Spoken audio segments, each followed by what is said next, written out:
Hello guys, in this video I am going to show you how to follow users on the Detecht application, but first I just want to mention, don't forget to subscribe to my channel because at 10,000 subscribers I am going to show you my whole YouTube revenue statistics and growth strategy, how to make money online. So let's jump into it.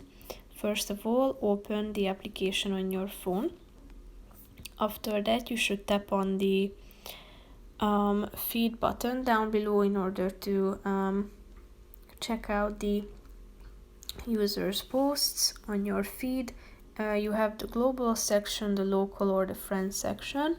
Here you have the my posts too, so if you want to follow someone, tap on their name and then you will be directed to their account and tap on the add button in the right side of the screen at the top.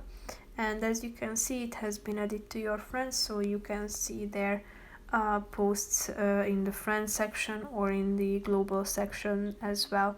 If you want to unfollow, just tap on their name again and click on the cancel button, so you won't follow them anymore. So that's pretty much it for this video, guys. See you in the next one. Bye bye.